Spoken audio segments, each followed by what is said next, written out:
Most people think ghosts live only in old stories or movies, but some places hold memories, dark ones that whisper in the night.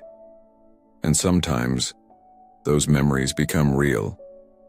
It was a quiet evening in late October. The sky was gray, and a soft wind moved through the empty fields of rural Connecticut. Leaves danced across the road, and the cold air carried the smell of rain and something older. Something musty, like the scent of forgotten basements. Lena, a young woman in her 20s, had just started working on a documentary about haunted places in America. She didn't believe in ghosts. Not really. She believed in history, facts, and old buildings with strange sounds. So when she got an invite to visit a farmhouse once known for paranormal events, she thought it was just another story to record. The house was far from town.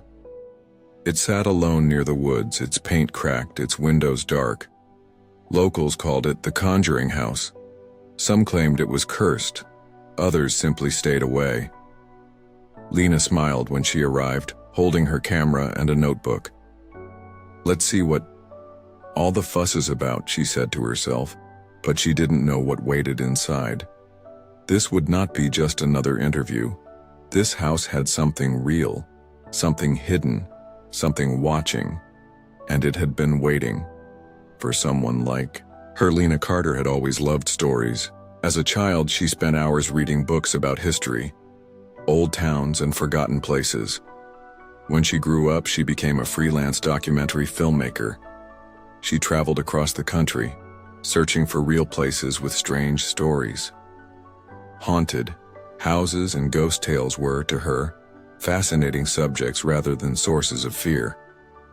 When she received a message from a man named George Willard, an old historian from Connecticut, Lena was curious.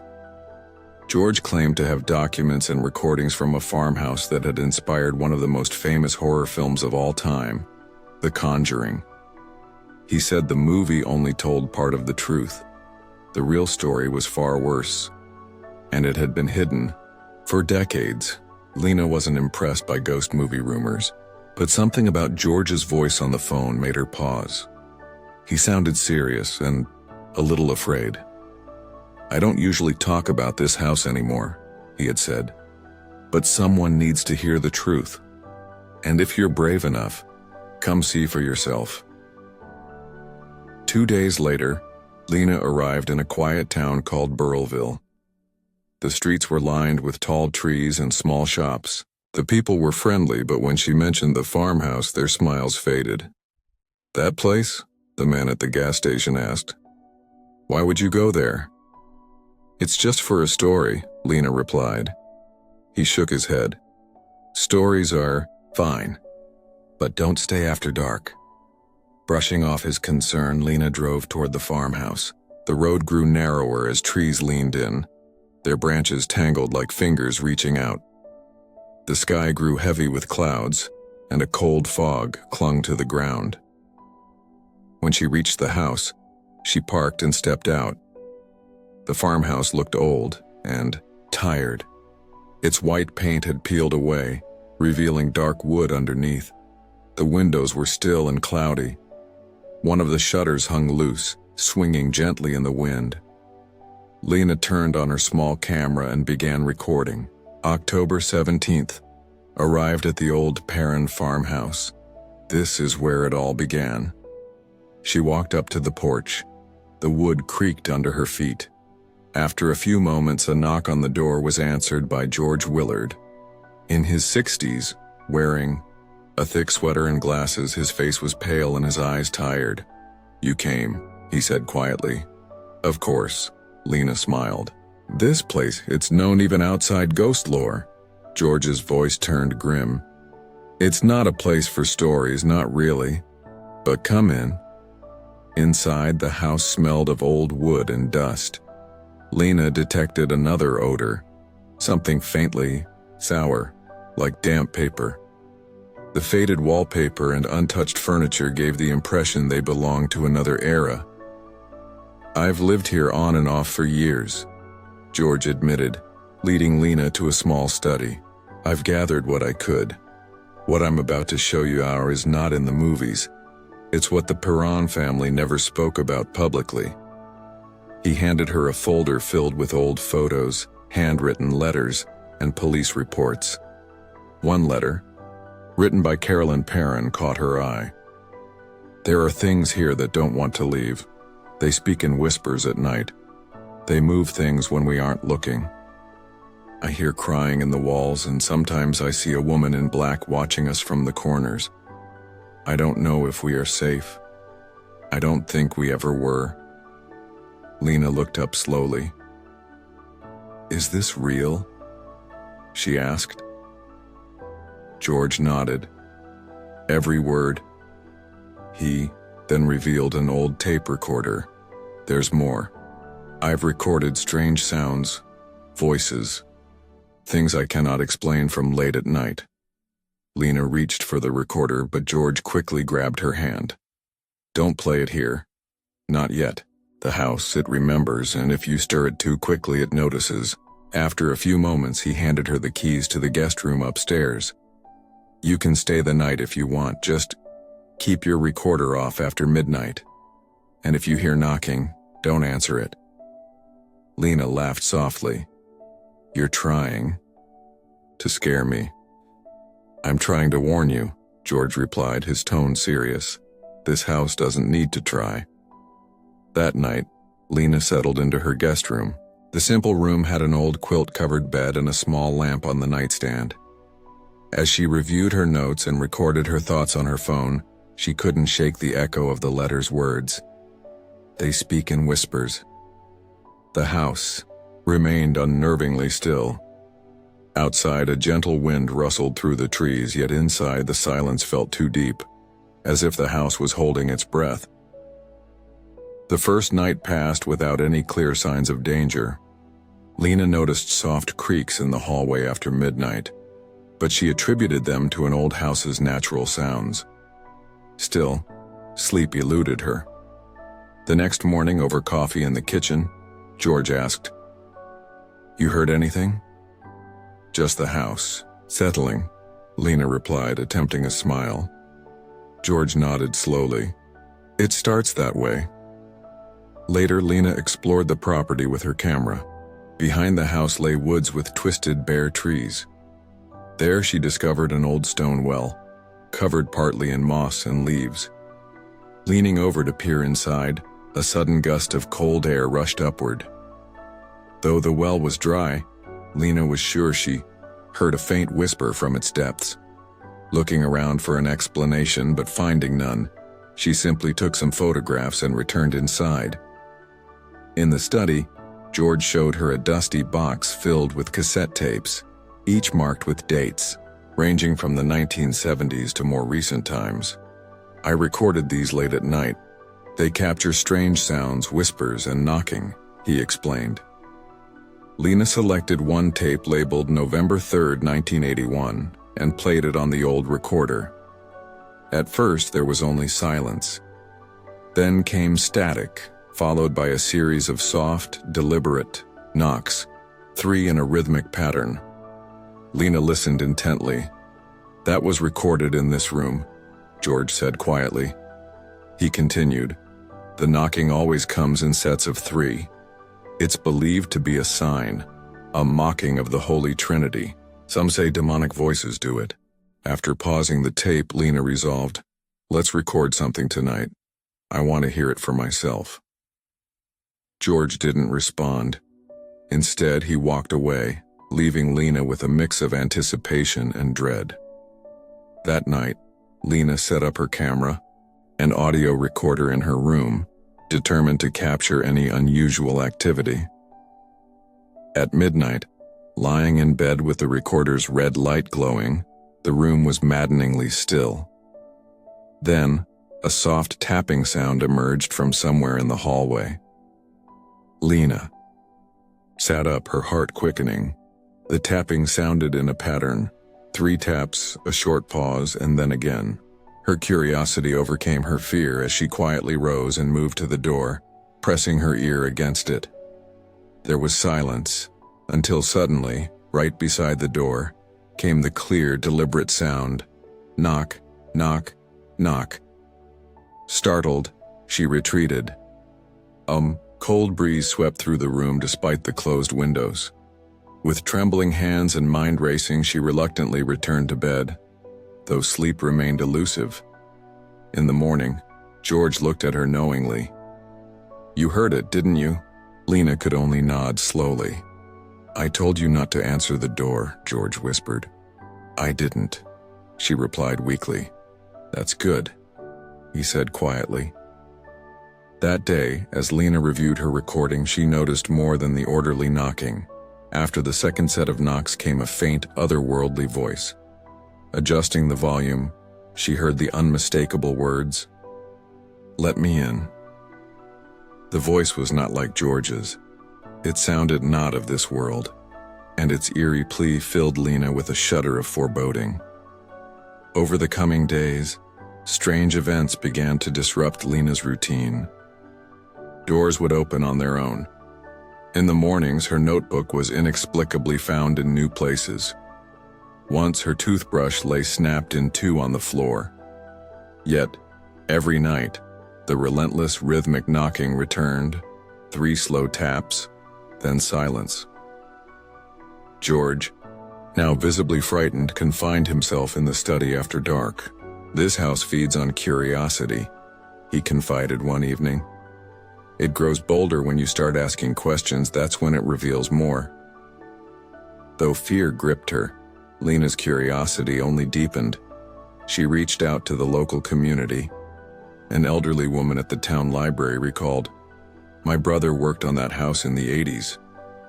After the parents left, he claimed to have seen strange things in the basement, voices calling his name from the walls." When Lena pressed, "What kind of voices?" the woman lowered her voice. "Children's voices, but there were no children there." A retired police officer added another layer to the mystery. "There was a case no one discusses. A 10-year-old boy went missing near the farmhouse. They never found him. His parents said he was playing by the well." The reference to the well sent a chill down Lena's spine. That night, Lena dreamed of the missing boy standing at the well's edge, staring at her with wide, desperate eyes. "Don't let it out," he murmured. When she awoke, she found her window open with papers scattered by the wind. In her notebook, written in thick pencil, were the words, "It's in the walls." George's condition worsened. His face grew pale and his hands trembled. One evening, as he confessed in a low tone, "I once thought these were mere spirits, but now I see it's something older, something meaner. It sometimes appears as a child, other times as a woman in black. It plays with us, watching our weaknesses." Before he could say more, he added, "Then it moves in." That evening, while George was away in town, Lena, editing her footage, heard a dragging sound from the hallway, a noise like a heavy object sliding. Clutching her camera, she cautiously opened the door. The hallway was empty, yet the rug was pulled halfway toward the basement door, a door that had always remained locked. Now it was slightly open. Compelled by a mix of fear and determination, Lena leaned her flashlight down the basement stairs. There, in the darkness, she caught movement, a tall, thin shadow standing motionless at the bottom. It was as though it was watching her every move. Frightened, she slammed the door shut and locked it, her heart pounding. When George returned, Lena recounted her experience. His trembling hands spoke volumes. "It's waking up," he murmured. "Your recordings, your questions, they provoke it." For the next 2 nights, the activity intensified. Footsteps echoed overhead, though no one was on the second floor. The sickly scent of rotten flowers filled random rooms, and the constant knocking persisted. Now, the sound had evolved. The voices had crept into her mind, as if not spoken, but implanted there. Late on the 5th night, as Lena sat on her bed with dimmed lights, she whispered to the darkness, "What do you want?" In the oppressive silence, a response echoed from the shadows, soft yet terrifying. You. The sixth night came with a heavy silence, not the peaceful kind, but the quiet before a storm. Lena sat alone in the study, with her camera rolling, while George had gone to meet a priest whose name he would not utter. The farmhouse groaned like an ancient ship, and every sound was amplified by the eerie quiet of the night. Reviewing her notes and recordings, a realization struck her. Every clue pointed to the basement. It was the place where the parents had faced unknown horrors, where George's recordings were the most disturbed, and where Lena had seen that tall, silent shadow waiting. Steeling herself, she walked down the hall, passing old family photos, whose eyes had been scratched out as if erased by time or terror. Before her stood the locked basement door. Curiously, the key hung by its side. Her trembling fingers grasped it, and with a soft click, the door creaked open, protesting on its hinges. A mixture of wet earth, mildew, and something sour filled the air as she descended. The staircase seemed to extend deeper than expected, each step drawing her closer to secrets long buried. Cold, damp air wrapped around her arms while her flashlight revealed a room with packed dirt floors, ancient shelves filled with broken tools, rusted jars, and melted candles. On the far wall, deep claw-like scratches marred the surface, evidence of something desperate trying to escape. In the far corner, half buried in the dirt, lay a small, rotting wooden box. Lena approached slowly, her hands shaking as she opened it to reveal yellowed papers, old journal entries, and a child's drawing of the farmhouse, a drawing that seemed to show the building engulfed in flames. At the very bottom of the box was a small porcelain doll, its eyes missing and its mouth stitched shut with red thread. As Lena stared at the doll, an overwhelming sense of being watched washed over her. She slowly turned around and found a woman, standing at the edge of her flashlight's beam, a figure with pale skin, long wet black hair cascading over a shadowed face. Her mouth hung unnaturally open and her eyes were as dark as bottomless pits fixed on Lena. Though no sound left the woman's lips, Lena heard a voice, not through her ears but deep inside her mind. "You let me in." Frozen in terror, Lena could not move. The woman advanced silently, gliding through the air. Then, more figures emerged from the darkness. A child with hollow eyes, a man lacking any identifiable features, and an old woman who moved in an uncanny, inverted crawl. Together they formed a circle around Lena. Suddenly, the doll in her hand became searingly hot. Overwhelmed, she dropped it. In a moment, the spectral figures shivered and dissolved into the dirt like dissipating smoke. Lena collapsed to her knees as her flashlight tumbled away, plunging everything into darkness. In that silent void, the haunting voice returned, soft yet chilling. "Now you carry us." Lena awoke on the cold basement floor, pale morning light filtering down the stairs. The wooden box, the doll, and all evidence of the night's ordeal had vanished, leaving no trace but the lingering terror in her mind. Slowly she ascended the stairs, her legs unsteady, to find George waiting in the kitchen. His face was ashen, and for the first time, he recoiled in palpable fear. "What did you do?" he whispered. "I found the box. I saw them," she replied in a hollow tone. George's coffee slipped from his grasp and shattered on the floor. "You shouldn't have gone down there." Lena turned to the mirror and saw her reflection blink a beat too slowly. For a moment, behind her the woman with black eyes appeared in the reflection, silently watching. The following morning, Lena left the farmhouse without a word. She walked out through the fields, past the crooked fence, and into the early daylight. George remained on the porch, silently watching her back until she disappeared among the trees. She never returned. Weeks, then months slipped by. When Lena tried to share the footage, she found the files corrupted.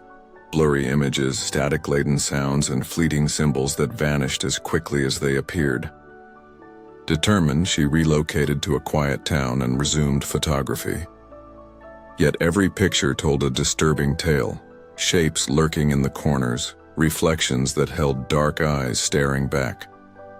After a doctor's visit, one during which his hands trembled, after glancing into her pupils, Lena was advised to keep her distance.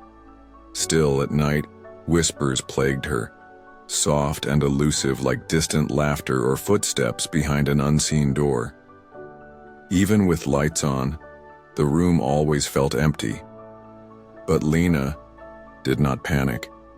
Instead, she listened as if she had grown accustomed to an unexpected companion. In her nightly journal entries, she recorded fragments of her encounters. The girl with no eyes was watching me again. He speaks through the mirror now. They said the basement is still open.